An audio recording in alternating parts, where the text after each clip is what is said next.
Assalamualaikum warahmatullahi wabarakatuh.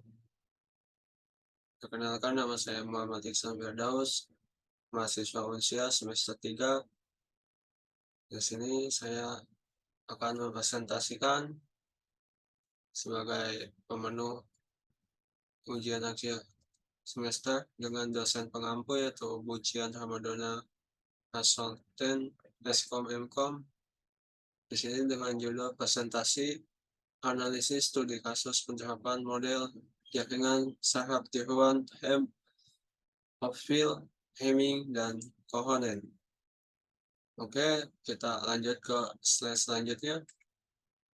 Di sini ada sedikit literatur review, di mana jaringan saraf tiruan dalam kurung JST adalah sistem proses informasi yang memiliki karakteristik mirip dengan jaringan saraf biologi. JST dibentuk sebagai generalisasi model matematika dari jaringan saraf biologi dengan asumsi bahwa satu, pemrosesan informasi terjadi pada banyak elemen sederhana. Kedua, sinyal dikirimkan di antara neuron-neuron melalui penghubung-penghubung. Tiga, penghubung antara neuron memiliki bobot yang akan memperkuat atau memperlemah sinyal. Selanjutnya, untuk menentukan output, setiap neuron menggunakan fungsi aktivasi, biasanya bukan fungsi linear, yang dikenakan pada jumlahan input yang diterima. Besarnya output ini selanjutnya dibandingkan dengan suatu batas ambang. Nah, selanjutnya JST ditentukan oleh 3 hal. Yang satu yaitu pola hubung antar neuron atau disebut arsitektur jaringan. Yang kedua, metode untuk menentukan bobot penghubung. Di sini disebut metode training, learning, atau algoritma. Yang ketiga yaitu fungsi aktivasi. Selanjutnya, sini kita masuk ke penerapan model JST-HEM. Di sini penjelasannya itu, teori HEM menunjukkan bahwa setiap pengalaman yang dialami oleh seorang akan membentuk suatu kumpulan di dalam jaringan sel otak. Kemudian jika suatu waktu terdapat pengulangan perilaku atau konsep yang dilakukan oleh seorang, maka koneksi antar neuron ini akan menjadi lebih kuat, serta dapat mengubah otak dan memperkuat proses pembelajaran. Makin banyak pengalaman baru yang diproses oleh suatu orang, maka akan makin banyak koneksi baru yang terbentuk di dalam otak mereka. Jadi, dapat disimpulkan bahwa model JST-HEM adalah proses pengenalan atau pembelajaran suatu sistem. Nah, itu untuk di suatu sistem. Selanjutnya, yaitu penerapan model JST Hopfield. Sini tidak seperti model jaringan saraf lainnya, di mana jaringan saraf dilatih selama pelatihan dan diawasi. Nah, untuk Hopfield adalah jaringan saraf dengan pelatihan tanpa pengawasan. Hopfield pertama kali diperkenalkan oleh John Hopfield pada tahun 1982.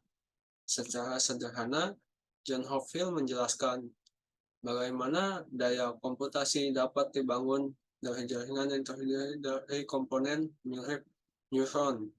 John Hopfield menjelaskan memori asosiatif yang dapat diterapkan dan kemudian mendemonstrasikan masalah pengoptimalan yang dapat diselesaikan dengan jaringannya. Di sini jaringan Hopfield itu berguna untuk mengoptimalkan masalah pada sistem. Selanjutnya, penerapan model JST Hemming. Nah, di sini karena model JST Hemming dapat mendeteksi kesalahan, Hemming mempelajari skema enskripsi yang ada, termasuk 2 dari 5, dan menggeneralisasikan konsepnya. Nah, Hemming juga memperhatikan masalah. Hemming memecahkan 2 masalah sekaligus, menambah jarak sebanyak mungkin sambil meningkatkan laju kode sebanyak mungkin. Nah, selama tahun 1940-an, dia mengembangkan sebuah skema pengkodean yang merupakan perbaikan signifikan terhadap kode-kode yang ada. Nah, kunci dari semua sistemnya adalah memiliki bit paritas yang tumpang tindih. Nah, sehingga dapat mengolah verifikasi suatu satu sama lain serta datanya.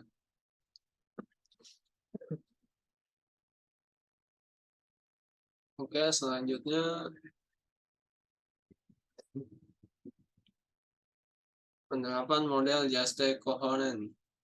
Nah, jaringan yang ditemukan oleh Cohonen adalah salah satu yang paling banyak digunakan. Jaringan Cohonen digunakan untuk membagi model masukan menjadi banyak kelompok dalam kurung cluster. Jaringan secara Cohonen juga dikenal sebagai Shape Organizing Map atau dalam kurung SOM. Adalah metode yang sering digunakan untuk mengenal gambar pertama kali diperkenalkan oleh Hugo Cohonen dan banyak digunakan untuk pengenalan karakter seperti huruf Latin. Selanjutnya kita masuk ke analisis model Juste-Helm. Nah, di sini dianalisis jika input ke sistem menyebabkan pola aktivitas yang sama terjadi berulang kali, maka kumpulan elemen aktif yang membentuk pola tersebut akan menjadi semakin saling terkait. Artinya setiap elemen akan cenderung menghidupkan setiap elemen lainnya. Dan dengan bobot negatif, mematikan elemen yang tidak membentuk bagian dari pola. Dengan kata lain, pola secara keseluruhan akan menjadi terkait otomatis. Kita dapat menyebut pola yang dipelajari terkait otomatis sebagai n-gram. Selanjutnya, analisis model Juste-Hotfield. Nah, Hotfield telah memperluas penerapan jaringan sangat tiruan untuk memecahkan masalah optimisasi. Hotfield telah berhasil menghitung fungsi energi dalam jaringan sangat tiruan, yaitu agar jaringan dapat mengingat atau menghitung objek dengan objek yang diketahui atau yang sebelumnya dihafal. Selanjutnya kita masuk ke analisis model Juste-Hamming. Nah, di sini analisisnya misalkan kita memiliki n sebuah vektor contoh, jaringan Hamming dipakai untuk menentukan vektor contoh mana yang paling mirip dengan masukan yang diberikan. Vektor contoh akan menentukan bobot jaringan. Misalkan X dan Y adalah dua buah vektor jaringan Hamming. Jarak Hamming antara X dan Y didefinisikan sebagai banyaknya komponen berbeda di antara X dan Y. Dalam prosesnya, jaringan Hamming menggunakan jarak Hamming sebagai ukuran kemiripan antara dua vektor dan maxnet sebagai subnet untuk menentukan unit yang memiliki net masukan yang terbesar. Selanjutnya, analisis model Juste-Cohonen. Nah, di sini misalkan kita memasukkan beberapa vektor yang terdiri dari n komponen dalam kurung tuple yang akan dikelompokkan dalam maksimum m buah kelompok dalam kurung disebut vektor contoh. Nah, keluaran atau output jaringan adalah kelompok yang paling dekat atau mirip dengan masukan yang diberikan. Ada beberapa ukuran kedekatan yang dapat dipakai. Ukuran yang sering dipakai adalah jarak n-squared yang paling minimum. Untuk analisis, mohon maaf saya tidak menampilkan untuk matematika dasar sebuah hitung-hitungannya. Untuk selanjutnya ini referensi yang saya pakai. Mungkin sedikit presentasi saya, kurang lebihnya mohon dimaafkan. Wabillahi taufiq wal hidayah. Wassalamualaikum warahmatullahi wabarakatuh.